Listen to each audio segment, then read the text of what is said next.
At her wedding, my daughter raised her glass and hissed, "Finally, I'll have a successful father." The hall roared with laughter and applause, and I was told to leave my celebration. I had already stood up, but my father-in-law also stood up, and what he did next turned the banquet and our lives upside down forever. Before we continue, please subscribe to the channel and write in the comments what time it is where you are now. I want to thank the man who showed me what real success looks like.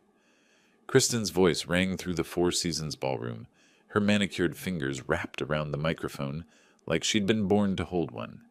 The champagne in her other hand caught the light from the crystal chandeliers, casting golden reflections across 200 upturned faces.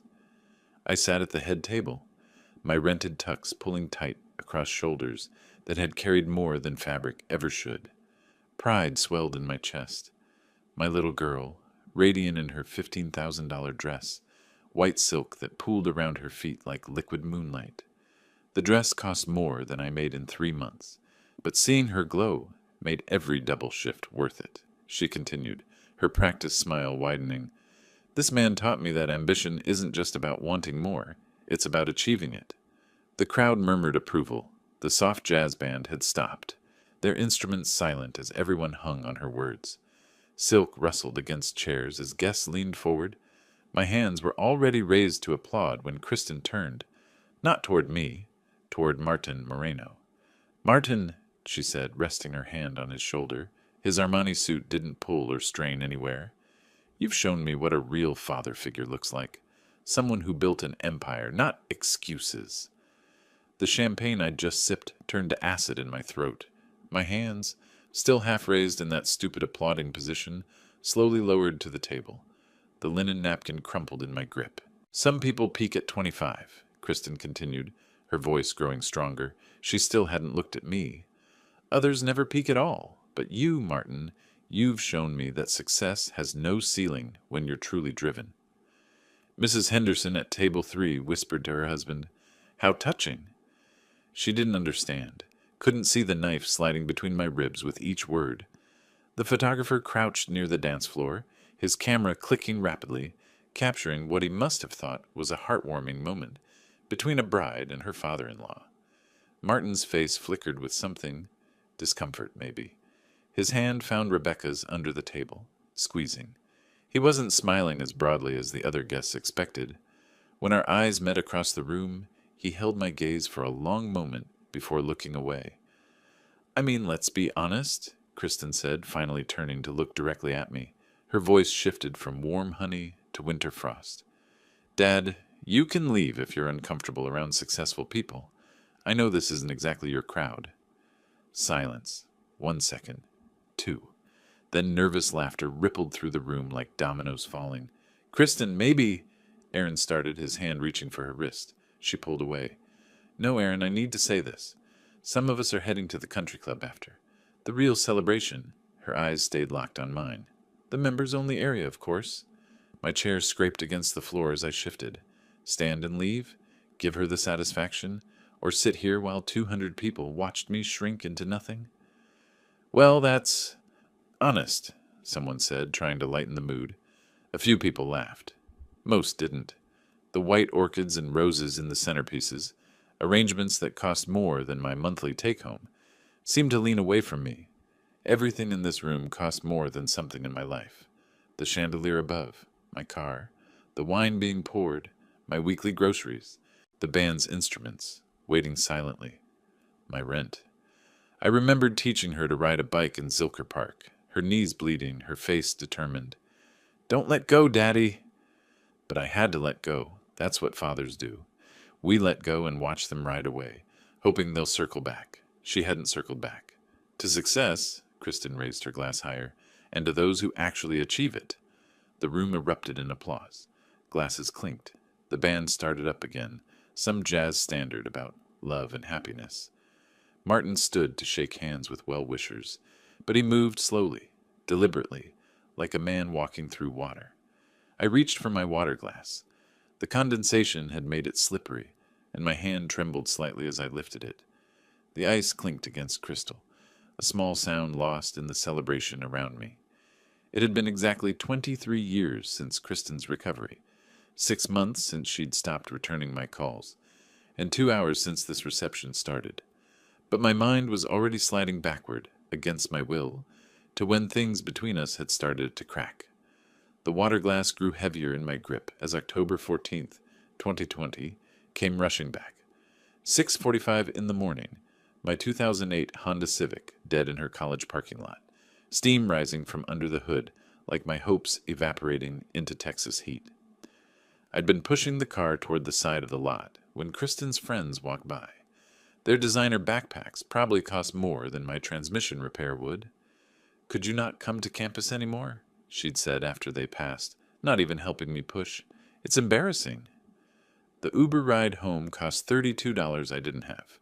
I'd sat in the back, calculating transmission repair versus groceries, new brake pads versus electricity bill. That week I picked up extra warehouse shifts, loading boxes until my back screamed, telling myself it was temporary. Everything was temporary. March 2021, her birthday dinner at Olive Garden. All I could afford, but I'd saved for 2 months to take her somewhere with cloth napkins. She'd been looking at the menu when her friend Ashley walked past the window. I watched Kristen shrink into herself, then spring back with fake surprise when Ashley came in. "Oh, hi, this is just someone I know? We ran into each other." Just someone I know. The waitress had looked confused when I still insisted on paying, when I still ordered the birthday dessert. Kristen left before they brought it out. I sat in the parking lot afterward, eating leftover breadsticks in my car, wondering when I'd become someone to be ashamed of. The Amazon warehouse job started that summer. 11 p.m. to 7 a.m., my body moving on autopilot while my mind calculated bills. The younger workers called me Pops, not mean-spirited, just fact. I was old enough to be their father, working their job, living their struggle, but with less time to fix it. I'd hide the uniform in my car so Kristen wouldn't see it when I picked her up. Energy drinks became my breakfast, lunch, and dinner. Red Bull and resignation. One morning, an Uber passenger, a woman about Kristen's age, tipped me $50. "You remind me of my dad," she'd said. "He worked himself to death for us kids." Past tense. Worked. I wondered if she meant it literally. August 2021. Kristen found my pay stubs in the glove compartment. She sat on our apartment steps, typing numbers into her phone calculator. 62,000 combined. "Dad, that's what my friends spend on cars." "Their cars, Dad. Plural." She'd looked up at me, and I saw it in her eyes before she said it. "This is such a loser situation." She claimed she meant the situation, not me. But words don't work that way. They stick to whatever they touch. Every shift after that, loading boxes, driving strangers, I heard it. Loser, loser, loser. A rhythm to work to. "Sir, are you all right?" A server stood beside me in the present, the Four Seasons ballroom snapping back into focus. The band was playing something upbeat now. Couples were starting to dance. "Fine," I managed, though my grip on the water glass had turned my knuckles white. Kristen's laugh cut through the music, bright and sharp. She was talking to a group of Martin's business associates, her hands moving animatedly, probably telling the story of how she met Aaron. The sanitized version, where she was pursuing her passion for charity work, not hunting for a trust fund with a pulse. December 2021 broke something that couldn't be repaired. Finals week, she'd arrived home with her dorm possessions in designer luggage I'd never seen before. "I'm dropping out," she'd announced while scrolling Instagram. Casual, like mentioning the weather. "What? Kristen, you're so close to graduating." "College is for people who need to work. I'm going to marry wealth." The word wealth? Not someone wealthy. Wealth itself, like it was a person she could wed. I'd begged, bargained, reasoned. The tuition was already paid, non-refundable. $20,000 I'd borrowed against the apartment, thinking it was an investment in her future. "That's your problem, Dad. You think too small." 20,000? The women I need to compete with spend that on a handbag. My shoulders started aching in the present, the old warehouse injury flaring up. My body kept score even when my mind tried to forget. The calluses on my hands, still there after months without warehouse work, pressed against the crystal water glass. Somewhere in the ballroom, champagne bubbled in glasses that cost more than I made in a day.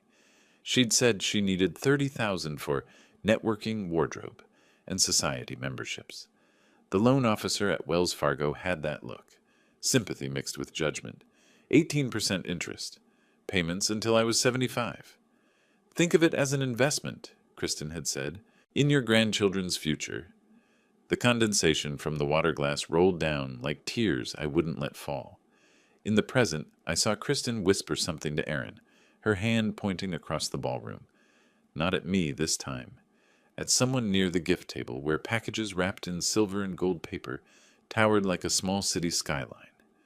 Rebecca Moreno stood there, adjusting one of the gifts, and I saw Kristen's eyes narrow the way they did when she was calculating something. January 2022, the Wells Fargo branch on Lamar Boulevard, my signature shaking on that loan paperwork while Kristen waited in the car, already browsing Neiman Marcus online. $30,000 I'd never see again, funding her transformation into someone I didn't recognize. The receipts I found later told the story. $3,000 for hair extensions, investment hair, she'd called it. $5,000 for designer bags, conversation starters. A country club membership at $1,000 a month I'd somehow agreed to cover for just the first year. I'd watched her practice her new laugh in our bathroom mirror. Not the snorting giggle I'd loved since she was 3, but something crystalline and controlled. She'd hired a voice coach to lose that middle-class accent, though I never knew we had one until it became something to be ashamed of. February 2022. She'd needed $500 for a charity gala ticket. I'd driven Uber for 72 hours straight to make it happen. While she waltzed inside the Austin Country Club, I'd sat in my car outside, watching through the floor-to-ceiling windows. A drunk passenger had knocked on my window. "You waiting for someone special?" he'd asked. I'd nodded, though waiting implied she'd come back out to me. She'd studied wealthy families like other kids studied for exams. Index cards with names, net worth, eligible sons. She knew which boats they owned, which boards they sat on, which divorces were pending. Aaron Moreno had been circled in red ink. Martin's son, sole heir, no siblings, Mother Rebecca comes from old oil money. 3 failed attempts before Aaron took the bait. Harrison Whitfield saw through her at a polo match when she'd pretended to know about horses. James Chen's mother had done a background check. Tyler Ashford had straight up laughed when she'd suggested they were soulmates after 2 weeks. But Aaron, sweet, sheltered Aaron, had believed every word. The transformation expenses had bled me dry, but it was the denial that cut deepest. "If anyone asks, you're in Europe," she'd instructed before events. "Consulting work. Very exclusive. Can't discuss details." In the present ballroom, Martin Moreno was shaking hands with guests, his movements still carrying that underwater quality. Aaron kissed Kristen's hand, and she smiled that practice smile. The wedding cake was being wheeled out. 5 tiers of fondant and sugarwork that cost $3,000. My best month driving Uber, I'd cleared $3,100. She'd learned to identify wine vintages while I drank tap water. Her new vocabulary included words like portfolio and diversification and summer home. Abstract concepts that meant nothing in my world of concrete numbers. Miles driven, hours worked, dollars owed. March 2022, she'd stopped coming home except to collect mail. The apartment felt hollow without her noise, her mess, her presence. I'd kept paying for the country club membership even though she'd said it would be just the first year. Kept paying for the voice coach who'd already been dismissed. Kept paying for storage units full of clothes she'd worn once to be seen in, then discarded. The polo matches, yacht club gatherings, art gallery openings. She'd mapped them all out like a general planning a campaign. "Always be the most charming, never the richest," she'd written in her journal. I'd found it when she'd moved out, left behind like everything else that reminded her of where she'd come from. The hunting had been methodical. She'd learned their language, their gestures, their references. She knew about boarding schools she'd never attended, ski resorts she'd never visited, trust funds she'd never had. She'd created a character and inhabited it so completely that sometimes I wondered if she remembered the real Kristen at all. But I did. I remembered the girl who'd cried when our goldfish died, who'd made me Father's Day cards from construction paper, who'd fallen asleep on my shoulder during movie nights. That girl was in there somewhere, buried under hair extensions and designer labels and practiced laughs. Love was my curse. No matter how much she hurt me, I couldn't stop loving her. Even now, watching her point at Rebecca Moreno, while whispering to Aaron, probably planning her next strategic move, I loved her. The way you love someone who's sick, hoping they'll get better, even when they don't want to. The water glass sweated in my hand. Around me, the reception continued. Laughter, music, the clinking of real crystal against real silver. Everything real except the story being told about how the bride and groom met, how perfect their families were together, how blessed this union was. Martin caught my eye again across the room. This time, he didn't look away. There was something in his expression I couldn't read. Not pity exactly, but understanding maybe. Like he knew something I didn't about the price we pay for success. Christine's whisper to Aaron grew more animated, her free hand gesturing toward Rebecca again, and I saw Aaron's face change. Not much, just a tightening around his eyes. He shook his head slightly, but Kristen was already moving, champagne glass still in hand, heading toward his mother Rebecca's direction, but I couldn't focus on that now. The champagne glass in Kristen's hand caught the light, and suddenly I was somewhere else entirely. That same golden shimmer had caught my eye 2 years earlier, when everything changed. July 15th, 2023. 2 in the afternoon, and the Texas heat was trying to murder anyone stupid enough to be outside. 102 degrees according to my phone, which I checked 3 times while standing in the Austin Country Club parking lot, wondering if I was at the right place. My 2008 Civic looked like a food stamp among $100 bills, parked between a pearl white Bentley and a matte black Tesla. The security guard at the entrance studied my car longer than necessary, his hand hovering near his radio, like I might be there to steal the golf carts.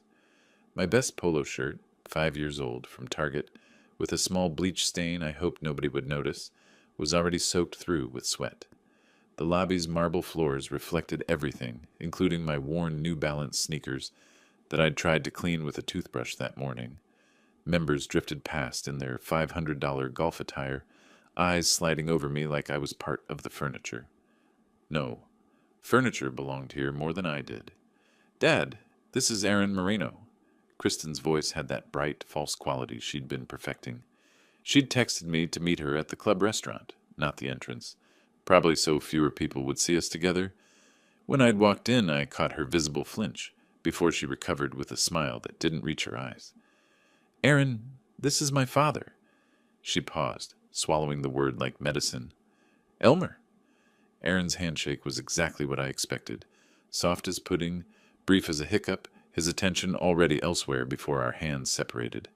His Rolex caught the sunlight streaming through the floor-to-ceiling windows.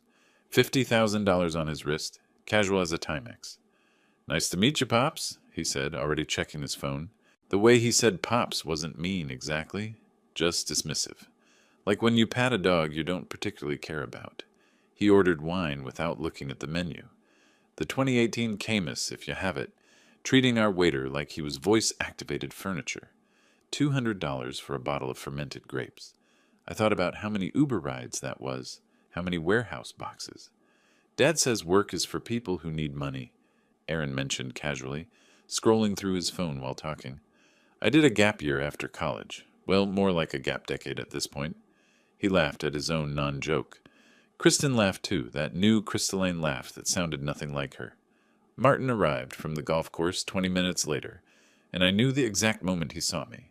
His face went through changes like a flipbook.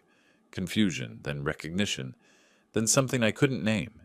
His handshake lasted too long, his eyes searching my face like he was reading a map to somewhere he'd been before. "Elmer Payne," he said slowly.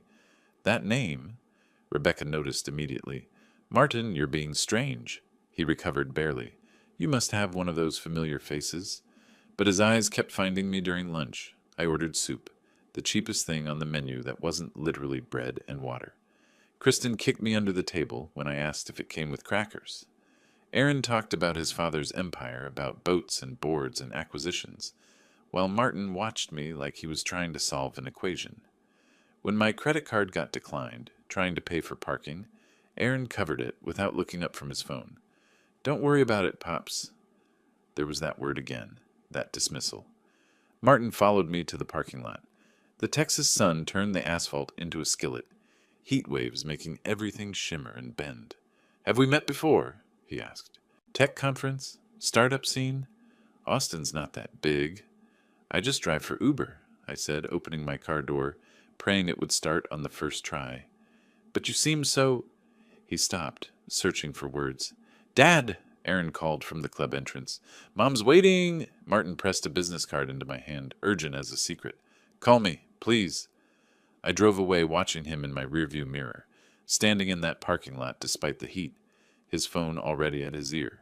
3 months later, October 2023, I was sitting in my car during an Uber break, scrolling through Instagram like an addict looking for a fix. There it was, Kristen and Aaron at some charity gala, her in a dress that cost more than my car, him with his hand possessively on her waist. The caption, "With my soulmate at the Austin Heart Foundation Gala." Soulmate. They'd known each other 3 months. Her moving day came without warning. A Tuesday morning text while I was heading to my warehouse shift. "Moving in with Aaron today. Movers are here." Not, "Can you help?" Not, "I'd like you to be there." Just informing me, like updating her address for a magazine subscription. I drove straight to her apartment, calling in sick to work, losing a day's pay I couldn't afford to lose. The movers were already there, professionals with matching uniforms and equipment that looked like it belonged in an operating room. Aaron's penthouse was 30 floors up in downtown Austin, one of those buildings that looked like a glass finger pointing at heaven. "Is this gentleman with you?" one of the movers asked Kristen, looking at me in my warehouse uniform. She turned red, actually red, like she'd been slapped. Just go, Dad. I'll call you later." 3 weeks. That's how long later was. December brought the engagement announcement I found out through Facebook. Sitting in my car between rides, heater broken, wearing 2 jackets, and still cold. The photo was professional. Sunset backdrop, her left hand prominently displayed, the Tiffany ring catching light like a small star. $75,000, according to the comments from her new friends who knew about such things. 500 likes, 200 comments, not one mentioning her father. "Where's her family?" someone asked. Kristen's reply, "Aaron's family is all I need." My phone screen cracked when I dropped it. Or maybe I threw it. Hard to remember exactly. Martin's attempts to reach me started in November. Missed call during a warehouse shift, my supervisor threatening to write me up if he saw my phone again. The voicemail, "Elmer, it's Martin Moreno. We need to talk. It's important." December brought a handwritten letter. Actual paper. Expensive stationery. His handwriting careful as a surgeon's. "I know who you are. I know what happened. Let me explain." I burned it in my kitchen sink, setting off the smoke detector, neighbors banging on walls. January, he showed up at the Amazon warehouse. 4 a.m, standing at the employee entrance in a cashmere coat, worth more than I made in a month. Security wouldn't let him in. No visitor pass, wrong hours, suspicious rich man in a place where rich men didn't belong. The guard handed me a note after Martin left. "You deserve better than this. Let me help. Please." Christmas Eve came with a text at 11 p.m. "Having Christmas with Aaron's family. See you soon." A photo attached. Elaborate dinner table, crystal and china. A tree that belonged in a magazine. Everyone in formal wear. Rebecca's diamonds catching candlelight. Martin at the head of the table, looking uncomfortable. Kristen laughing at something Aaron was saying. I spent Christmas delivering drunk people to their warm homes. Chinese takeout on my passenger seat getting cold. Radio playing songs about family and togetherness. One passenger, drunk enough to be honest, stuffed $100 bill in my cup holder. No one should be alone on Christmas, man. But I was. Even when Kristen was in the same room, I was alone. January meant wedding planning. She needed my signature on some documents. Legal stuff. Liability waivers for the venue. We met at a Starbucks because coming to my apartment was apparently no longer an option. She showed me photos on her phone, swiping through venues and flowers and cakes like evidence in a case I'd already lost. "Martin's paying for everything, of course," she said, not looking up from the screen. "The venue alone is $40,000. The guest list was on her laptop. 200 names. My side had 3. my sister in California, who couldn't afford to come, 2 cousins I hadn't seen in years. She deleted 2 of them while I watched. They won't fit in, she explained, like people were furniture you could rearrange.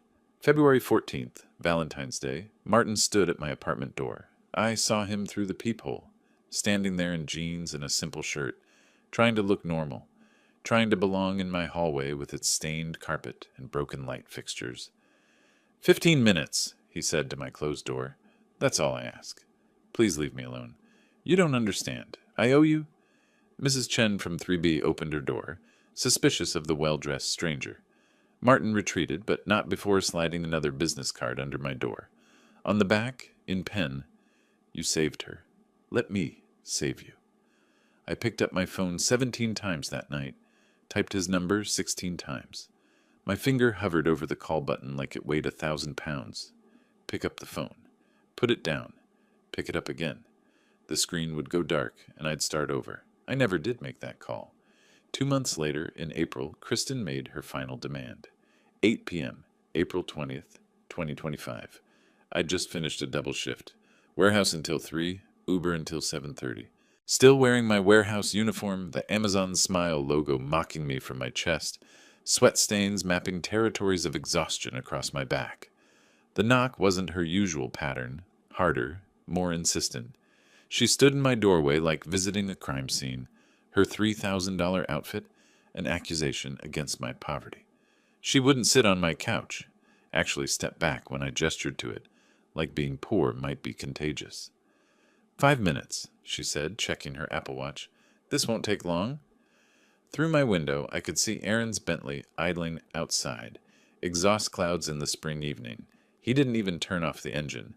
That's how sure they were this would be quick. The briefcase she carried was leather, monogrammed, worth more than my rent. She pulled out papers with the efficiency of someone serving an eviction notice. Maybe she was. Traditional father's responsibilities, she said, placing the papers on my coffee table without actually touching the surface. The itemized invoice might as well have been written in blood. Rehearsal dinner, $15,000, bride's dress. $20,000, already purchased, reimbursement expected. Photography deposit, $5,000 flowers for family tables. $10,000, total, $50,000. Due, May 1st, 2025. That's 11 days from now, she said, checking that expensive watch again. My laptop was already open on the kitchen counter. I turned it toward her, logged into my bank account. The numbers glowed green against black. Savings, $3,047. Checking 203rd Ford. Available credit, $500. I pulled out my pay stubs from the drawer where I kept important papers and broken dreams, spread them out like losing poker cards. This is everything. This is all I have. She looked at the numbers the way someone looks at a dead animal on the road. Disgust mixed with mild interest. Other fathers would find a way. How? How would they find $50,000 in 11 days? Martin wrote a check for $200,000 without blinking. Didn't even ask what it was for. I'm not Martin. That's when she exploded. Actually exploded like something inside her had been building pressure for years. You're pathetic. The papers went flying, floating down like expensive snow. Absolutely pathetic. 28 years, and what do you have to show for it? Nothing. You're nothing. Mrs. Chen started banging on the wall. Then Mr. Rodriguez from above. The whole building knew our business now. 28 years of disappointment. You know what Ashley's father gave her? A house? A house, Dad. You can't even give me flowers. Kristen, Mom would be ashamed of you. The silence after that was nuclear. We both stood there in the fallout, her chest heaving, my heart somewhere around my knees. Juliana's name hadn't been spoken between us in 2 years. If you can't contribute, she said, voice arctic now, controlled, don't come. To my daughter's wedding? I'll tell everyone you're sick or traveling. She picked up her briefcase, clicked it shut with finality. Or dead. That would be easier to explain. I'm still your father. No. She looked at me like I was a stranger she'd accidentally let into her home. You're my embarrassment. The door slam shook the whole apartment. My one picture frame, the one of us at Disneyland when she was 7, fell off the shelf. Glass shattered across the floor, but the photo underneath was intact. 5-year-old Kristen on my shoulders. both of us laughing at something I couldn't remember anymore. I knelt to pick up the pieces, and that's when I found it, tucked behind the photo where I'd hidden it years ago, a hospital bracelet, yellow with age. Kristen Payne, Leukemia Ward, 2002. She'd been so small, so fragile. The chemo had taken her hair, her energy, everything except her fight. I'd held her through the worst nights, promised her anything if she'd just keep fighting, promised her the world. I'd given her more than the world. I'd given her everything, and she didn't even know. I went to my computer, typing through tears I didn't acknowledge. Personal loans, bad credit. Autofilled in Google like the algorithm knew my life. 17,000 results in 0.34 seconds. Payday loans, title loans, kidney sales. Apparently everything was for sale if you were desperate enough. The computer screen glowed in my dark apartment. Somewhere outside, Aaron's Bentley was taking my daughter away from me again, like it did every day. Like expensive cars and expensive clothes and expensive everything had built a wall between us. That $50,000 I didn't have could never breach. "Why couldn't you be someone important?" she'd asked. "I was someone important," I'd told her. "To you. That was before I knew better." "Knew what?" "What real success looks like." The loan application page blinked at me, waiting for numbers I didn't have, promises I couldn't make. The memory of that Google search vanished as someone clinked a glass. I was back at the wedding, watching my daughter laugh at something Aaron whispered. 15 minutes had passed since her toast. 15 minutes of sitting frozen while 200 people celebrated around me, pretending I wasn't the bleeding thing in the corner everyone was too polite to acknowledge. My hands gripped the table edge. 30 seconds of internal war. Stay seated, stay invisible, or stand up and try one more time. Aaron excused himself, heading toward the restroom. Kristen stood alone for the first time all evening, adjusting her veil, checking her phone. Now. My knees protested as I stood. Warehouse work had aged them 20 years in 5. The sound drew eyes, the father of the bride, finally moving.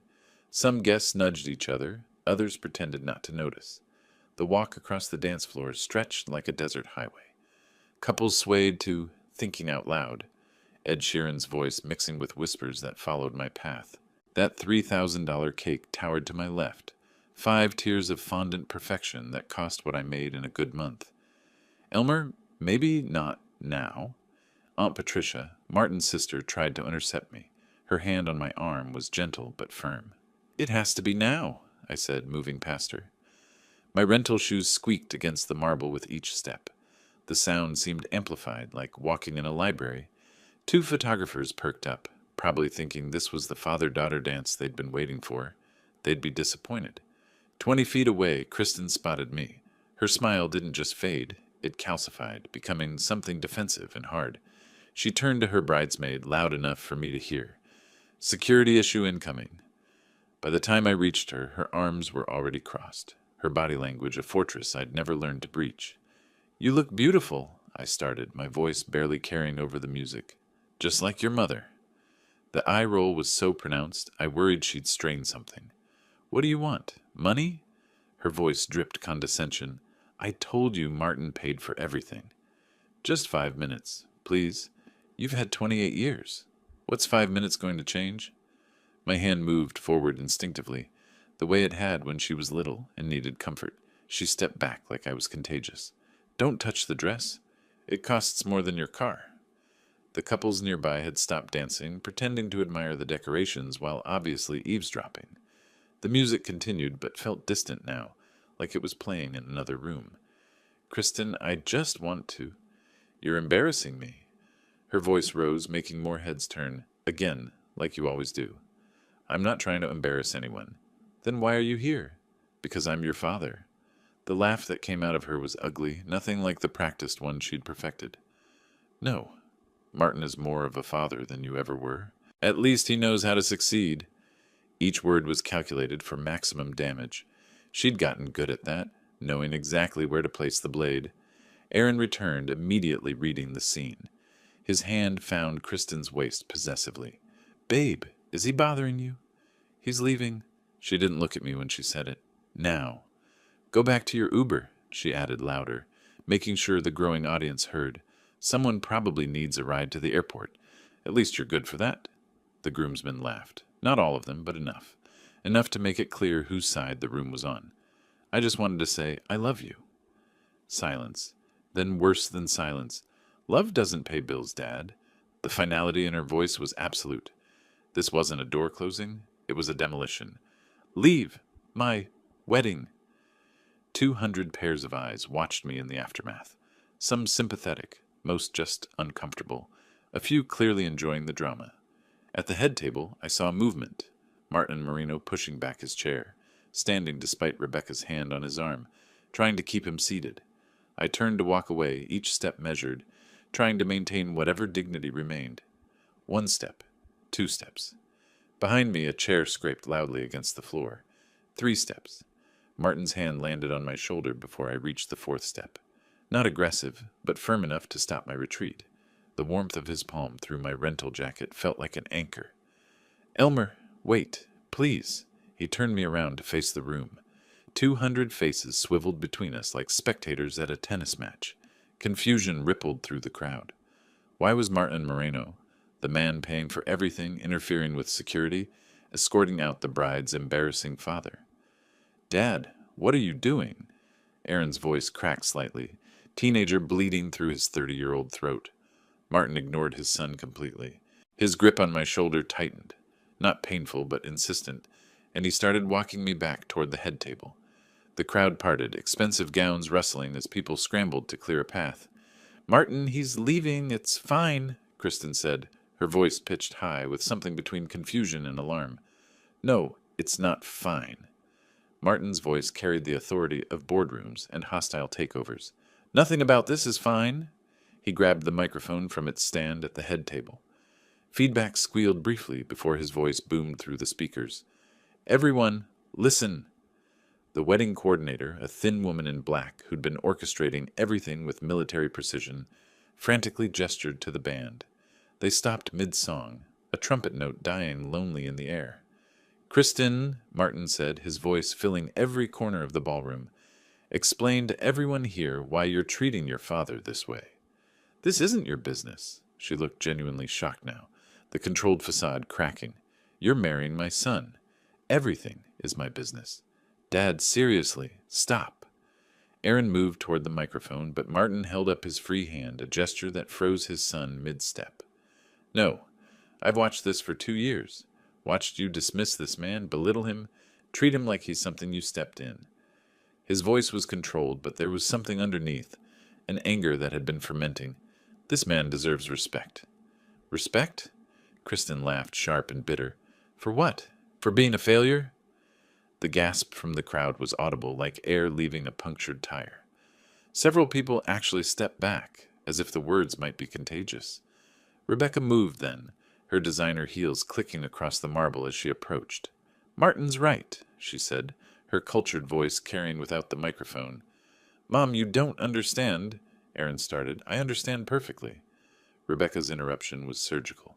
I've seen how you treat him, Kristen. The eye rolls when he speaks. The way you introduce him, when you introduce him at all. It's shameful. We raised you better than this, Aaron.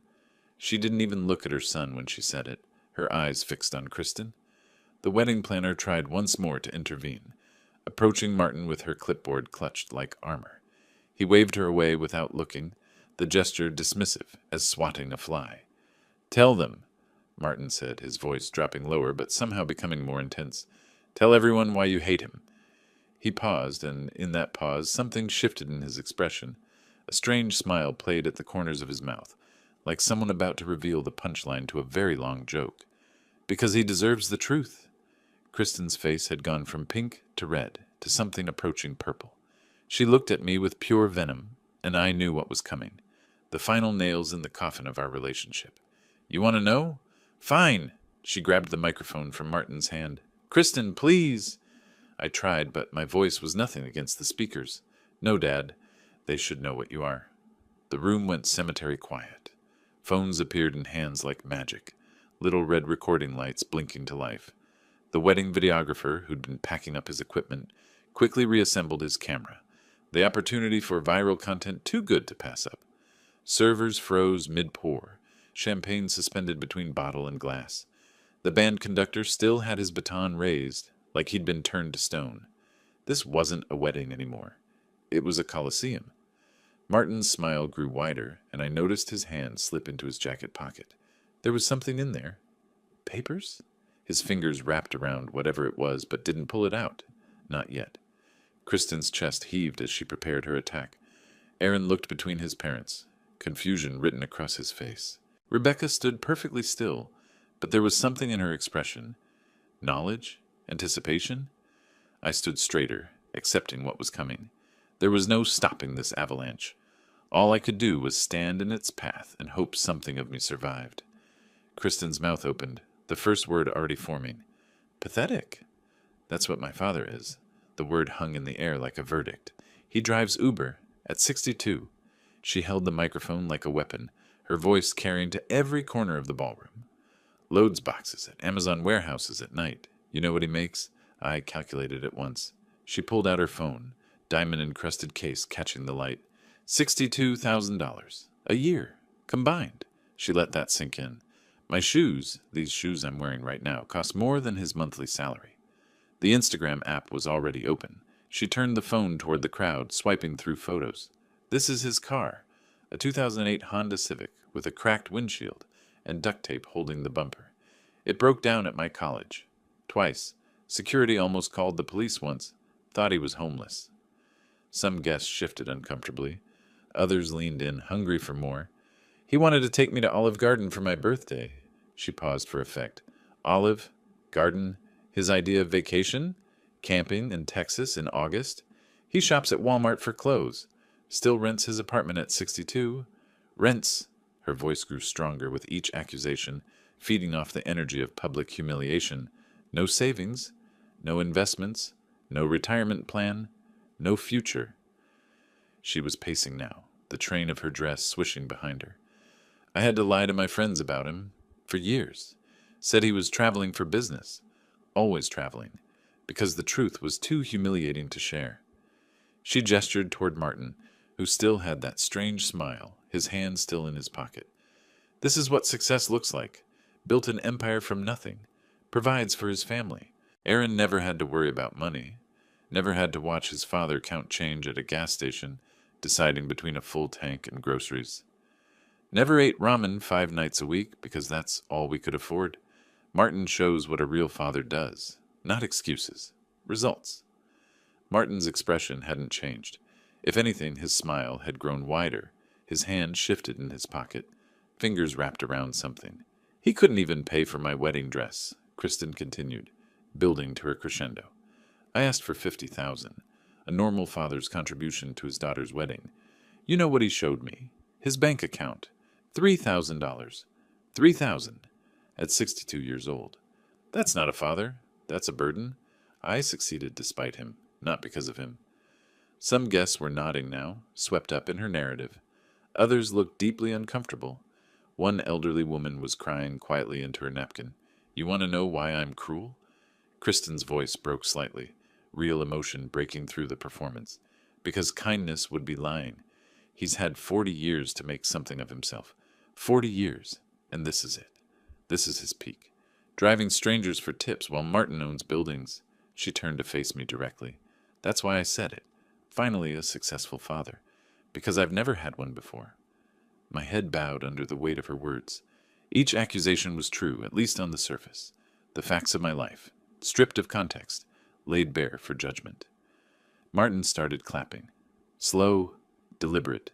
3 claps that echoed in the silence. Brilliant speech, Kristen. His voice was warm, almost proud. Really comprehensive. You covered everything.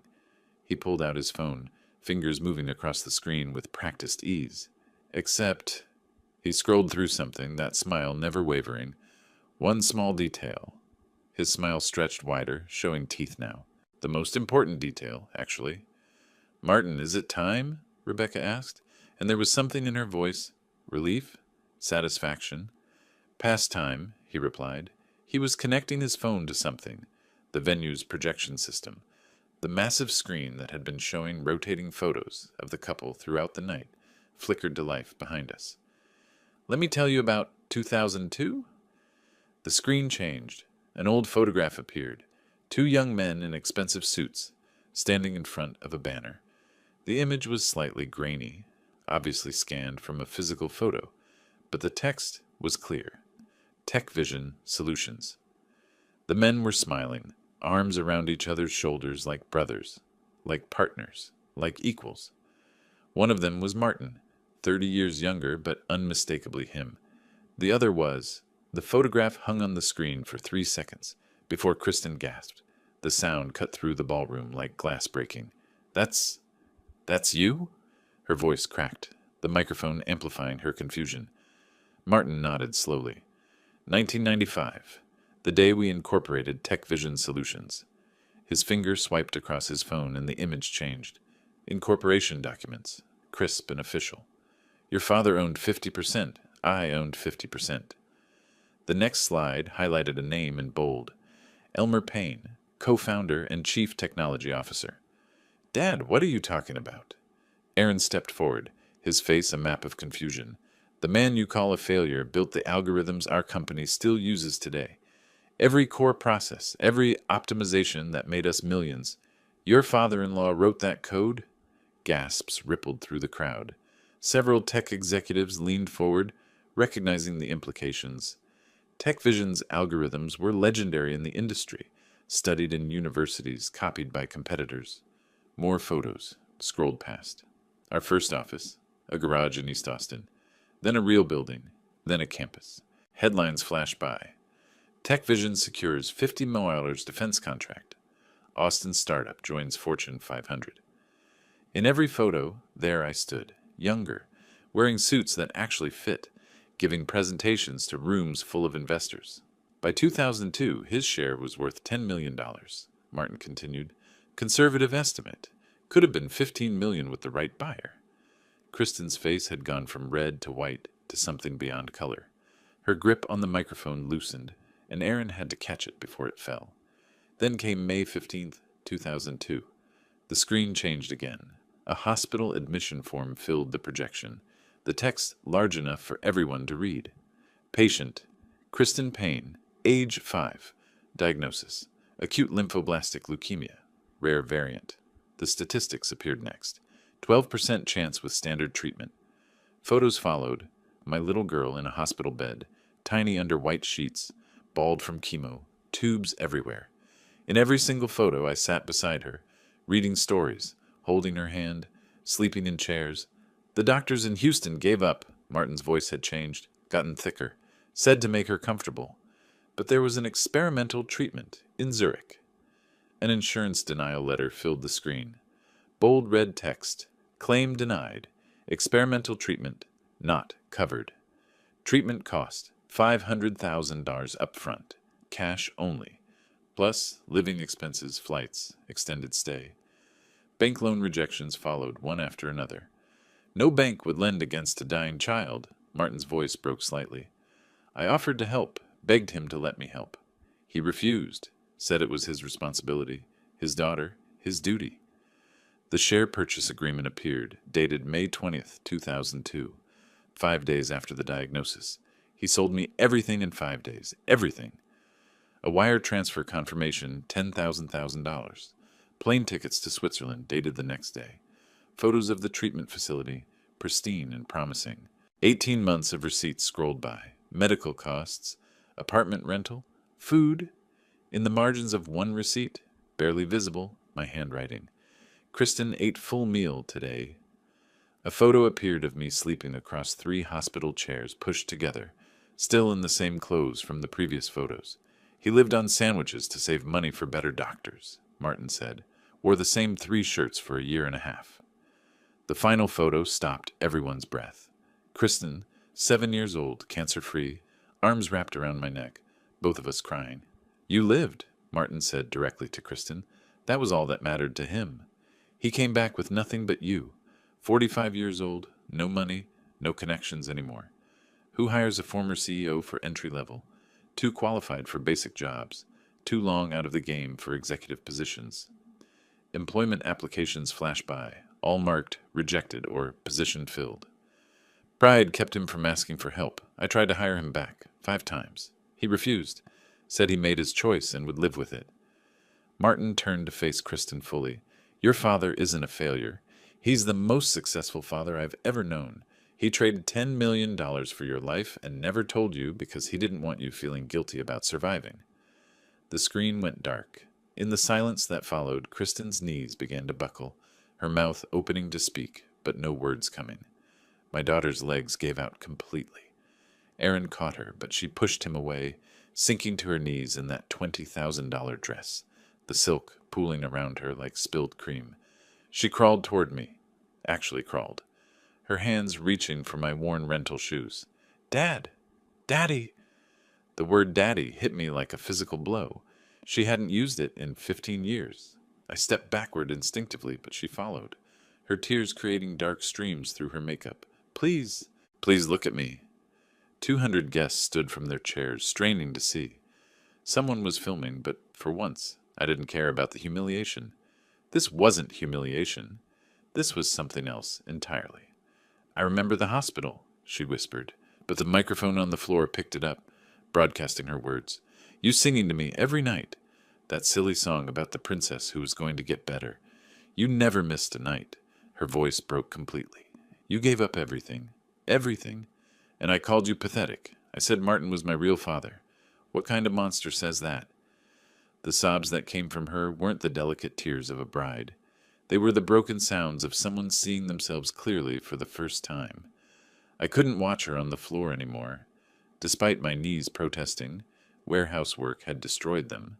I lowered myself down to her level. My own tears were falling now, no point in hiding them. You're not a monster, I said, my voice steadier than I expected. You're my daughter. But I was cruel. You didn't know. That doesn't excuse it. I never wanted you to know. The guilt would have destroyed you. I wanted you free from that weight. She grabbed my hands, holding them like life preservers. But I was so cruel. You were young and hurt. I wasn't the father you needed me to be. Yes, you were. The ferocity in her voice made me pull back. You were everything. You saved me, and I spent 20 years being ashamed of you. She stood suddenly, pulling me up with strength I didn't know she had. Grabbing the microphone from the floor, she faced the crowd. Everyone here. I need you to know. This man saved my life. Literally saved my life. And I've spent years being ashamed of him. Her voice grew stronger with each word. The shame is mine, not his. Mine. She turned back to me. Dad, forgive me. Please, I don't deserve it, but please. There's nothing to forgive. Don't say that. There is. There's so much. I pulled her into my arms, and she collapsed against me like she had when she was 5, scared and sick and needing her daddy. The room erupted in applause, but all I heard was my daughter crying into my shoulder, saying, I'm sorry, over and over. Aaron approached slowly, his face completely transformed. Mr. Payne, Elmer, he stopped, swallowed hard. Dad? Would it be okay if I called you Dad? I nodded, unable to speak. I didn't know. If I had known... He was crying now, too, this 30-year-old man who'd never worked a day in his life. The way we treated you, the Olive Garden joke, the Uber comments, it's okay. No, it's not. He pulled me into a hug, awkward, but genuine. You're a hero. You're an actual hero, and we treated you like... Martin's voice cut through the emotion. There's more. Everyone turned. He had legal documents in his hands. Real ones, not projections. Elmer, you gave up the money, but not the mind. Every algorithm Tech Vision uses, you designed. I've made $100 million on your work. He spread the papers on the head table. Partnership reinstatement papers. I've been carrying these for 2 years, waiting for the right moment. Martin, I can't. 25% stake, retroactive value, worth approximately $30 million today. The room went silent again. You've earned it. You've more than earned it. I don't need... It's not about need. It's about justice, about making things right. For her, for your grandchildren someday. Let me restore what was stolen by circumstance. Kristen grabbed my hand. Please, Dad, please let him do this. The pen was heavy in my fingers as I reached for it, my hand hovering over the signature line. The pen touched paper at exactly 9 p.m. My signature hadn't changed in 30 years. Still the same careful loops I'd used to sign my daughter's permission slips, her hospital forms, the sale documents that saved her life. Martin signed as witness, then Rebecca, then Aaron. Kristen insisted on signing too, though there was no legal reason for it. "I want my name on this," she said. "I want it on record that I was here when you got back what you deserved." The documents appeared on the projection screen and spontaneous applause erupted throughout the ballroom. The wedding photographer abandoned his posed shots, capturing this instead, the real moment, the one that mattered. "This is better than anything I've shot in 20 years, he muttered, clicking rapidly. The band leader approached tentatively. "Should we play something?" Kristen grabbed my hand before I could retreat. "Dance with me, Daddy." "My knees aren't what they were." "Then we'll sway, please." The opening notes of Butterfly Kisses filled the room. She'd loved that song when she was small, would demand I sing it even though I couldn't carry a tune. Now she pulled me onto the dance floor, her head finding my shoulder like it had always belonged there. "I love you, Dad. I've always loved you, sweetheart. Even when I was horrible. Especially then. That's when you needed it most." The song ended, but we kept moving, other couples joining us. The room had transformed from a spectacle of humiliation into something else, a celebration of what actually mattered. The rest of the reception blurred past. Guests approached with respect instead of pity. Business cards appeared in my pocket. Job offers, consulting requests, invitations to speak at conferences. Tech executives shared stories about TechVision's early impact on the industry. Kristen never left my side, her hand in mine like when she was 5 and afraid of getting lost. 3 months later, I stood in my new office at TechVision headquarters. Chief Innovation Officer gleamed on the door, Martin's idea, though I'd fought him on the title. The corner office overlooked Austin's skyline, the same view I'd had in 1997 when we'd designed this building. My desk held 3 photos: Juliana on our wedding day, 5-year-old Kristen on my shoulders at Disneyland, and a new family portrait from last week. My 2008 Honda Civic still sat in the parking lot below, between Martin's Tesla and Aaron's Bentley. "Some things shouldn't change," I told Martin when he offered to buy me a new car. "Board meeting in 10, Martin said, entering without knocking, a habit from our early days he'd never broken. "Your algorithm proposal is first on the agenda." Before I could respond, Kristen arrived, professional in her blazer, but still my little girl in her smile. The foundation's first grant was approved. She'd started the Juliana Payne Foundation for Childhood Leukemia with her own money. Wedding gifts she'd asked guests to redirect. "We're funding 5 families' treatments in Zurich. Dad, I want you to meet them. They should know who made this possible."